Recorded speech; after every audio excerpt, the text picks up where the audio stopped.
For 15 years, City Bird has been where you can find Detroit's best gifts, cards, and local goods. And now that you've made your list and are checking it twice, you'll find something nice for everyone at City Bird. Unique, thoughtful, and local, City Bird has it all. There's special gear celebrating the Lions you can't find anywhere else.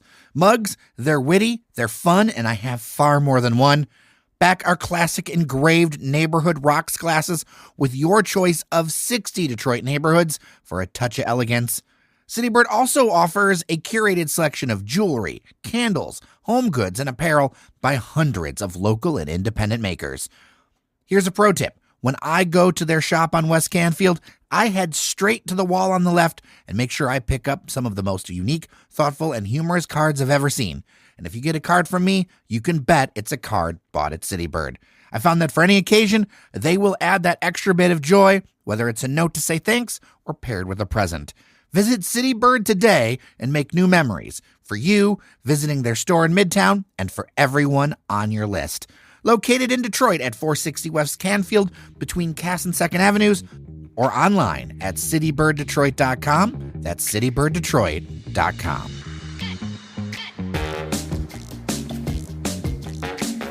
Hello and welcome back to our studio at Techtown. I am J.R. Stays, and today we have a couple of very special guests. We have the authors of classic Michigan food and drinks, the stories behind the brands. To my right, Gail Offen. Welcome to Daily Detroit. Hello, Detroit. Hello. And to my left, Jon Milan. Welcome. Thank you. All right. So there have been a lot of people who are very passionate about brands and stories in Detroit. And either one of you can take this first, but what called to you about all these stories? Because this book is just chock full of them. We love to have people travel throughout Michigan, and we love people to explore the many aspects of Michigan, whether it's roads, we wrote a book on Grand River, or whether it's places with allegedly haunted legends, we wrote a book on that too. But we felt like there needed to be a book that really celebrated all the incredible brands we have in Michigan of food, but also to teach people about these wonderful stories, a lot of them about families that have owned businesses for so long. We wanted people to really discover the stories behind the brands because there's so many fascinating stories. Yeah, there's so many brands that people don't even realize are Michigan-based. There are several brands that, Gail was very adamant about, including that we would call game changers. Mm-hmm. These are companies that literally created the product and then created the need. And the category. That's right. So, and of course, we're talking breakfast cereal and baby food, things like that. Yeah, and I think one of the things that's interesting to me about so many of these Michigan and Detroit brands, they're not just local brands. Some of them are, but they're based here, but they served the country and the world in many ways. Right. And they completely changed the world as far as food goes. There wasn't any ready-to-eat breakfast cereal before Kellogg's and Post came along. There wasn't any ready, commercially available baby food till Gerber came along. And look how those brands have changed the world, and they're from Michigan. Yeah, and I know that there's like a bunch of others. So what are some other maybe surprising names for listeners? Well, I think everyone knows Jiffy Mix, which is probably not a surprise, but some of the other brands, for instance, Red Pelican Mustard, and maybe Sanders, of course, is not a surprise. Verner's. Actually, Jiffy Mix, Corn Muffin Mix, is the #1 dry grocery brand across America. And Jiffy is a family-owned company. They're still in Chelsea, Michigan. They've never had a layoff, and it's a fascinating story, and everyone in the country knows Jiffy. Right. And that family actually on both sides has been in the milling industry for almost 200 years. People don't even know that, but they'll learn that in the book. Yeah, and one thing I remember faintly is wasn't there like a LaChoy factory in Detroit? Right. It was a fellow from Korea and a fellow from the west side of the state. Both U of M students. Both U of M grads. They got together in 1922, and they wanted to capitalize on the fascination people were having with Chinese cuisine at the time, and they created LaChoy. And they started growing bean sprouts in their bathtub. That's one of my favorite facts. But we all know those cans. My mother used to serve Chinese food in those little cans that stacked on top of each other. But there was a long-time advertising campaign about Chinese food, Swings American, but they really capitalized on that craze. And at one point, they were the largest user of Michigan-grown celery in the nation. Lot of celery in that. Does that food. make them uncool? I mean, they used to be something to put marijuana in your dorm, but they were putting bean sprouts in the dorm. I mean, I figure if you have enough of one, you're going to eat more of the other. That's right. That's just my personal experience. Sounds like you've had personal experience. That's good to hear. So, I cannot confirm or deny. There you go. Yeah, and there's just so much happening. One of the most recent news stories was kind of the return to a degree of the Velvet peanut butter. Yes. Which people may not even realize is like a Michigan thing because you're so used to seeing all these brands that end up actually having like local ties and stories. Right. And we love the fact that a lot of these started in a garage. Velvet peanut butter started in a garage. Red Pelican mustard started in a garage. Right. And Paul Zuckerman, he was a grocery store salesman. He decided to make his own peanut butter. He was actually one of the first people to homogenize peanut butter. He started making it in the 40s, and everybody remembers those great signs across Detroit, fresh, trademark. pure, and delicious, the trademark with the little boy with a little halo, and it was actually based on his son, Norbert Zuckerman. How do you like that? Yeah, Norbert how about that for a Zuckerman. name, Norbert Zuckerman. And the guy that owns Atwater Brewery bought the brand, and hopefully is going to continue it. It's such a Detroit icon. Yeah, one of the things that I think about when we talk about these brands, and I don't even know, have you kept count of how many different brands and things are in this book? There are over 140 brands in this book, and we spent about 2 years interviewing people all over the state, and we had to cut some out. We had to have cut about a third out. Yeah. We had some criteria. We ended up with over 140 though. But it was so much fun. We got to eat potato chips right out of the fryer at Better Made. And my God, I can never eat a regular potato chip again. We went to Sanders and went in their caramel lab and learned how to make caramels. And by the way, may I just say here, it's Sanders, not Saunders. We're here to set the record straight. Everybody right. mispronounces it. Although here in southeastern Michigan, we like to say Sanders is really the correct pronunciation. Sanders. Well, I can't help but think of some old photos of Meijer's grocery store. And the Meijer's actually had like the apostrophe S. Oh, yeah. Yeah, way back in the day when it was, when small format grocery stores in the city. The historian of the city of Detroit shared that. Jamon Jordan. I want to credit where credit is due. We've met him. What a Wonderful. storyteller. Great guy. Yeah, for sure. Yeah. I'm always surprised that some of these brands don't have presences downtown. I feel like this is an idea that needs to be executed on. Like, to me, it's crazy, whatever you think about Little Caesars as a national brand. Why isn't there like a Little Caesars experience or a Fago experience downtown? There's so much more tourist energy on Detroit. It kind of blows my mind that these things, you could fill up half the retail spaces downtown. Yeah. Just based on the brands that are, and so listeners know, they're literally sitting on this table in front of me right now. Yeah. So you think there should be another Fago experience other than the Juggalos coming to town? Why not bring him in? Well, wait a second. Mock cone herring, I don't think you're going to have a mock Mock cones cone experience downtown unless somebody's super into herring, which people are, and that's a Detroit brand since 1959. That's mock cone right. Herring. I think that would be great. A Fago experience like in the Coca-Cola Museum in Atlanta where you can try all the different flavors and stuff like that. I think that would be great. Jer, that's your next project. There you go. I need so many projects, right? So many projects and so little resources. If somebody wants to fund that, dailydetroit@gmail.com. There you go. We could have our studio right in the middle of all of it. Well, Germac does have a presence in the Eastern Market. That's true. Yeah, where you can go in, you can have coffee, you can have some of their nuts. You can smell the coffee being roasted right. there. And very few people know that Germac was the first company in America to import pistachios. In 1924, the Germac brothers brought them over. And it's a fascinating story about how they distributed. And they sent vending machines throughout the United States. And then they were the only people who could stock them. And remember, you're a young guy, but do you remember when pistachios were dyed red? And they would make your hands turn red when you would open them? They used to dye them red to cover up the stains on the shells when they would handpick them. For years, pistachios were red. They'd send them out all over the country. And during the Depression, it was an important source of food because for a penny, you could get the vending machine pistachios. You can get a little bit of protein. So they were really valuable during that time. That's nuts. Yep. Oh, there he goes.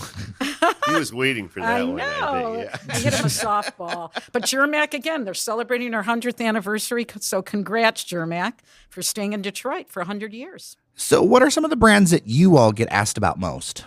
Well, it's funny. We dedicated a chapter to Michigan specialties, and that includes pickles. And of course, as you may or may not know, Michigan is the pickle capital of the United States. We grow the most pickled cucumbers, without any question, the most pickled cucumbers in America. And people ask us about the Aunt Jane's Pickle Mobile, which is interesting. If you were a little bit older, you might remember as a kid, you'd get commercials saying, you can win Aunt Jane's Pickle Mobile.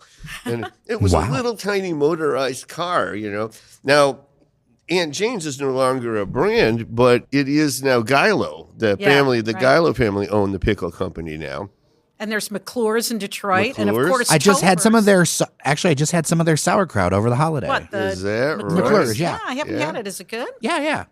And of course, don't forget Toper pickles, the greatest fermented. I grew up across the street from Larry Toper of the Toper pickle fame. He always smelled a little bit like pickles. Sorry, Larry, but Nothing wrong with but that. It kept his family fed. And That's right. he still works with the company. They're owned by Grobel now in the Eastern Market. But he said he invented carpal tunnel because he was the kid that always had to tighten the jars, the pickle jars. Poor Larry had to tighten all the pickle jars. It's a family business. They use his grandmother's recipe that she came over from Russia, brought her pickle recipe. They're the greatest kosher pickles, folks. Highly recommended. Toper's pickles. I have to say, too, that Jason Grobel, who was very, very kind and allowed us to look through their facility, but he has actually saved two important Detroit Great companies, not only Toper Pickles, but Cy Ginsberg Corned Beef. Yeah. Cy Ginsberg is the #1 seller of kosher corned beef across the country.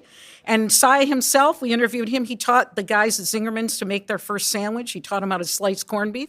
And he goes across the country now, helps people open delis. And then, as he says, he washes the grease off his hands and he moves on to the next deli. He doesn't have to worry about it. But the Grobel Company, thank you, Jason Grobel. You saved these two historic Detroit brands so the world can enjoy them. Pickles and corned beef, they go together. And I think that people might assume just off rip that, that's like a New York thing or something like that. But no, based right here in the Midwest in Michigan. Yeah. And I should say, he didn't physically save them. They were still a very going concern, but he took them over so that they would be perpetuated. Right. That's a great way of putting it. Yeah. Yeah, because that legacy, I think, is important as these brands transition through generations. Right. Because, kids sometimes don't want to pick it up or, Well- and you need to get to a certain Right. mass or size, especially in today's economy. It kind of helps sometimes to be under something bigger. Right. Yeah, Absolutely. for it to get, and like Velvet, but there's so many brands that are continuing, like Kowalski is a 4th generation brand, I believe. They've been in Hamtramck since 1920. And we went through and watched them stuff kielbasa, another great experience. With Michael Kowalski. With Michael Kowalski. They actually invented hunter sausage. We love that they invented that category, but he found hunter sausage in his grandfather's old hunting jacket. Years later, and I asked him if he tried it. He didn't, but I'm sure it would still be good. Well, you got to think twice about that. But yeah. It's interesting to me, too, to see the impact that like two smaller enclaves, I don't mean that to besmirch them, they're just physically smaller. The two smaller enclaves of Hamtramck and Highland Park have had such an impact with these things. And you talk a little bit about that. Well, there's the Bacheris, and I hope I'm pronouncing it right because we spent the whole day with them drinking coffee. We got a little wired. Bacheris? The Bacheris Coffee Company, they're a family company. They've been in Highland Park since 1914. Their grandfather started that business. And, it's interesting, Jer, when you're talking about companies that aren't around anymore, there used to be 14 coffee roasting companies in Detroit. And now they're the only ones. Well, Germac roasts coffee, too. They roast 6 million pounds of coffee a year. And if you've ever had Big Boy coffee, you have had the Bacheris Brothers coffee, and they sell it also online, but they're a wonderful company, and they sit and cup coffee every day, just like people do with wine, how they do wine tasting. They sip coffee every day to make sure it's good enough to put their name on every bag. It's fascinating to watch, too, because the brothers and their sons will sit there, and they have a rotating table. It's over 100 years old, and they literally take a spoonful of each coffee to make sure, and they spit it out. They've got spittoons, so they make sure that the coffee texture and the flavor is correct. And they do it in silence. They do it in total silence.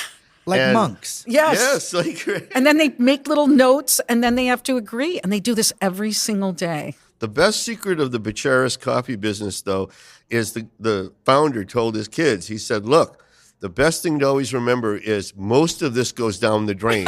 So you can always sell more. Yeah. And, there's those trucks that are outside of bars as well. That's based in Hamtramck. What is it? It's the Leonard Syrups Company. Oh, my gosh. It's one of our favorite stories in the book. They're a family-owned company. They supply all the pop syrups to restaurants and bars throughout Michigan. I mean, if you've ever seen those trucks that says Leonard Syrups, you wonder if they're like going to a pancake breakfast or something. And people don't really know. But they're a fascinating company. But the favorite fact, I think in the whole book, is that the monkeys at the Detroit Zoo drink their grape juice. They will only drink Leonard Syrup's grape juice. The monkeys are very picky. They will not drink any other brand. And that's everybody needs to know that. They work together and they eat lunch together every day. So next time you have a sip of pop, toast to the Leonard Syrups. Now, John, do you have a story that can top monkeys and grape at the Detroit Zoo? That might be the toppermost of the poppermost, but we did learn some really fascinating thing about fudge. And, and we there's ate a whole so much variety. fudge. Yes. Our cardiologists are going to kill us. We eat every brand of fudge on Mackinac Island, right, John? That's right. And here's a Ripley's Believe It or Not fact, or I guess a Jer's Believe It or Not fact. Mackinac Island is really the fudge capital of the world. Believe it or not, it is. It actually has on the island the oldest fudge company in America and the oldest fudge company on Mackinac Island, and they're two different companies. Okay. But what's interesting is if you would go online, everybody knows the name Murdoch's Fudge, right? You've probably heard it a million times. If you go on Google or whatever and you say Murdoch's Fudge, you're going to see like 11 come up in the state of Michigan. And they're not the same company. So, a lot of the ones we talk to say, well, people come in and say, well, at Murdoch's at such and such, I got it. It's like, we're not the same company. Fascinating. They're fighting with each other, too. But that's a whole nother only story. 3 are actually related to each other by blood, and the rest of them are independent companies. Oh, man, that has shades of the Detroit-style pizza rivalries. Right. It's a fudge fight, we call it. A fudge But, fight. Chair, we're going to tell you something we haven't told anybody else this whole time. We tried, as we said, every fudge on Mackinac Island, and Chair, they kind of all taste alike. I hate to say it, but they really you need a cleansing breath or something in there between your fudges, but they really do. I think the thing that, if I think about the difference is, it's about whatever specialty fudge. That's Right. true. The Some of them flavors. offer different specialties Right. that the other ones don't, that really hook people. Yeah. And people have memories of the colors, or this is the one. Right. Right. Ribas, I remember a friend of mine, their grandmother only would eat Ribas. Oh, yeah. Right. And there's these really strong rivalries to it. And here's the other thing. One thing I will say, I go to the Mackinac Policy Conference every year. So I always got to get fudge for people. Right? Oh, yeah. I will say there is a difference between the top tier fudges and then everybody else. Right. There is That's a difference true. there. So the top tiers are in a league of their own. Harry Ryba was the first guy to actually make fudge in the window of a fudge store, and that got everybody's attention, and he used to use a fan to blow the smell out into the street. So now everybody makes fudge in the window, but Harry Ryba was the first guy to do that. That's brilliant marketing. I was younger, I had a lot of bad knowledge around food, meaning I just came up with it when I was a kid, right? So I always thought Ribas was like Reba McEntire. Oh, yeah. It was Reba McEntire's fudge. That's right. I also, so when I was back in the 80s, my family would always have pimento loaf. I don't know if you. Oh, yeah, sure. So here's the thing. When I was a kid, I went up to the library. I wanted to find out where I could meet a pimento pig because I thought the pimento loaf came in the pig. Yeah. And the librarian let me figure out all on my own. I remember at the end of a long afternoon, I went up and I'm like, there is no pimento pig, is there? There's Peppa Pig, but pimento. That was actually Peppa Pig's post my childhood for sure. Well, the secret on Ryba is it means fish in Polish, but I don't think they want you to associate fish with their fudge, but that's what Ryba means. But that's like the Santa legend. Somebody had to tell you that there was no Jer. pimento pig. I know. And but you know what? Harry Ryba was actually from Detroit, and it was originally fudge from Detroit. Yeah. And when he got to Mackinac Island in the early 60s, he and his son-in-law, they couldn't call it original Mackinac Island fudge because everybody that had been there already was like, what do you mean you're original Mackinac Island? But he was a big promoter, and he called himself the king of Mackinac Island. Yeah. So There you go. And he invented the term fudgies. That's I forgot right. that, yeah. Yeah. That wasn't it was a little bit of a demeaning term, but We've only touched the tip of the iceberg with these brands in this Right. book, but what are some of the key things you've seen with these brands that have made it? Like, what sets apart the brands that continue going on versus the brands that, unfortunately are in the dustbin of history? Well, that's an interesting question. Some of it's environmental, some of it has to do with the marketplace. We talk a lot about the fact that we started this project. We interviewed Ari Bakeries. That was our first interview. And by the time this book came to press, Ari Bakery was no more. Yeah. And there were a lot of different reasons Right. for that happening, but they went through this incredible evolution from starting in 1910 as a family company that would sell door to door, in carts. Then they had their own shops, and they were in grocery stores, and then they were pretty much a contract industry, doing cakes and pies for other places. Bill Knapp's. Yeah, But now they're out of business. We really thought someone would buy them, and people still mourn their Long John coffee cakes. But, sometimes you need another company to run with it. For example, the Ritz cracker, I'm going to blow your mind now. The Ritz cracker was actually invented in Jackson. There was a company Really? called the Jackson Cracker Company, the prototype for the Ritz cracker. And then eventually in 1919, they sold it to Nabisco, who kind of ran with it. So sometimes you need to get a company that's even more famous to make your product a big success. And kind of help it get the marketing, get the word out about the thing. Yes. When I think about something like Ari's, and this is just my postulation, I didn't cover the story, but like if they had leaned into making a few things that the people really loved, like those Long John coffee cakes, and became more of like a specialty thing, that was more of the wave, because people have kind of changed how they consume desserts. right. You know what I mean? And what they expect out of a dessert. Because I love that I remember that. Yeah, I grew up they're on terrific. that stuff. Yeah. So it's also like sometimes being able to like stay to your roots, but also like evolve with the time. But Jerry, you said something on a podcast the other day, and I wanted to come back to it about Sanders. I heard you talking about Sanders fudge. You like the new hot fudge topping better than the old? Yeah. Let's hear more about that. Okay, so to me, as we all know, like most of these brands did not start out with like high fructose corn syrup. Right. High fructose corn syrup is something that we got added into Sure. later along the line. So it is my supposition that the new recipe tastes a lot more like I remember it when I was younger at the actual Sanders store. Ah, Because I used to go there was a Sanders store actually in the Grosse Pointe, so I would go from Indian Village sure. over there, bike up there, And you're pronouncing it right, by the way, so thumbs up on that. and so He's checking up on you. it's a different taste profile. To me, Okay. real sugar tastes different than high fructose corn syrup. I can almost like sense it. And so it is a change. It definitely does taste different than the old stuff, but I think it tastes better and more. As somebody who's rooted a little bit more in history, I'm thinking they probably worked with real sugar as opposed to high fructose corn syrup Right, back in the right. day. But what I think is a lot of people are acculturated to the jarred version, the shelf-stable version. Sure. And that's what they've had for 20, 30, 40 years. You know what I mean? So that's sure what's you're the right. original to them. Right. And I think about, well, to me, it's like an improvement because to me, it's better because I don't have that same anchor. Right. No. So it's consistency isn't important to you. It's whatever flavor is better to you. You don't mourn the old, whatever that I consistency just adjust how was. long I put it in the microwave for. Like I was guesting on a podcast the other day. We were talking about leftovers, and one of the things that I do or did this holiday season is basically put together a holiday sundae. I use Hudsonville because it's what I had. The Hudsonville vanilla ice cream. You do the Westbourne cranberry relish, and then you do the Sanders hot fudge. And then so you kind of make yourself like a little holiday sundae there, all Very out of good. stuff made in Michigan or Metro Yeah, Detroit. Wow. You know what? You just hit on a new concept. I mean, get the book and start, putting together a whole bunch of Michigan treats. Yeah, together. actually, a cousin of mine who got the book, she lives in Florida. She ordered a whole bunch of Michigan products and invited people over for a Michigan-themed dinner.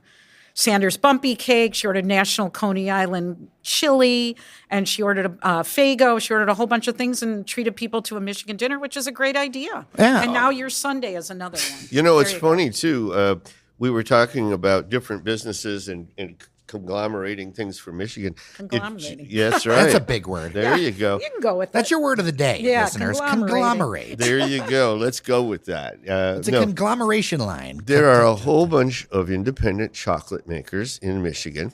And one of the oldest and most well-known is Gilbert's out in Jackson. And they happen to be in the same building where the Jackson cracker, a.k.a. the Ritz cracker, came from. So they've actually incorporated the Ritz crackers in one of their treats. Oh, that's right. They make something called the Ritz Caramelton, where it's a Ritz cracker covered in caramel and then covered in chocolate. And they're the only people that make them, and they're really great. What's and you not can to actually like? get them. They have a store in Ann Arbor in the right, in Briarwood. the Briarwood and you Mall. can actually tour their chocolate making place. So In Jackson. In Jackson, yeah. And I'm interested to see in the next 10 or 15 years what brands that are being created today enter this pantheon, right? Because I think this should always be evolving. Right, There's so many right. creators and people doing. What are some of your favorite brands? Well, one we actually had on the show was Casamara Club. They're growing. It's a those are Pops, wonderful. yeah, those are yeah, really like a great. non-alcoholic kind Yeah. of. Some people say aperitif, but really it's like a non-alcoholic like drink that you can actually really enjoy, and they're right out of Detroit. There's there's just so much stuff that I will go out and see, and it's like, oh, okay, like these people are doing creative stuff. Right. And I think it's important to always add to this, because if we look at this as like a list that never grows, then the next generation can't grab onto it, right? Right. Like get into the new thing, but then also go rediscover the old thing. You're talking about those parties. I think about audio engineer Randy Walker of the show, and sometimes using like Faygo as like a simple syrup or as a syrup to like power a cocktail, to be part of a cocktail. Sure. Because there is a lot of sweetness in those things. Oh, Sure. boy, Oh is there gosh, ever. when we were Right? researching Vernors, now we couldn't put this in the book because we didn't want to, but you'll understand why. Apparently, Aretha Franklin loved to baste her Christmas ham with Vernors. That was her favorite recipe to, like you said, the sweet stuff. So to use it in recipes. Right. The Boston, everybody knows about the Boston cooler, but Aretha's ham sounds really great, especially if you used a Dearborn ham, That's which is right. also very famous. I also feel like I just like to own the domain arethasham.com. Just for fun. Point it to Daily Detroit, dailydetroit.com. You know what? There needs to be dailydetroit.com / Aretha's Ham.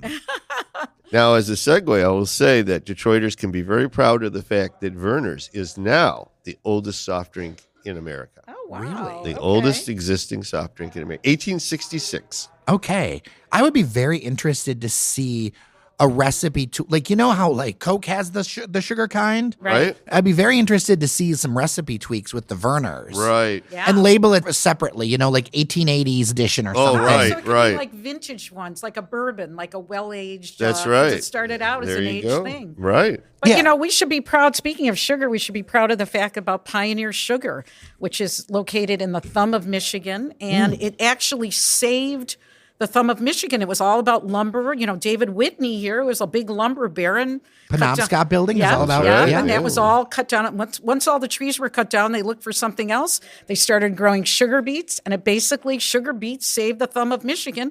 We went to see Pioneer Sugar being made, which was fascinating. This huge plant, mountains of sugar beets, and they turn them into, and it's all natural. It's not dyed. And the sugar you eat, the sugar you have in your cupboard is made out of beets. So I love to tell people, you're eating a vegetable. Eat more vegetables. Sugar is a vegetable. So folks, eat more vegetables. That's right. People don't realize, too, that Pioneer and Big Chief Sugar are the same product. Of course, they're both sugar, but it was the process of bringing the two sugar refineries together. And it's all farmer owned. That's it's a all co-op. farmer owned, right. Wow, it's awesome. Well, I really encourage people to pick this up. It is a fun read. Classic Michigan food and drinks, the stories behind the brands by Gail Offen and Jon Milan. And you know what? It has been a pleasure talking to the both of you. What a fun time. Yeah. And make sure to look on social media. We've got this whole spread of Detroit brands in front of us at the table here at Tech Town. Our Facebook page is Classic Michigan Food, and we'd love to have you post about your favorite Michigan food. And please invite us over because we could bore you around the dinner table. We've got about 200 more stories to tell.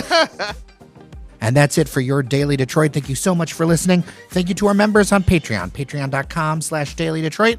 Local media needs local support to survive, as well as thanks today's episode sponsor, City Bird. Until tomorrow, remember that you are somebody, and I'll see you around Detroit.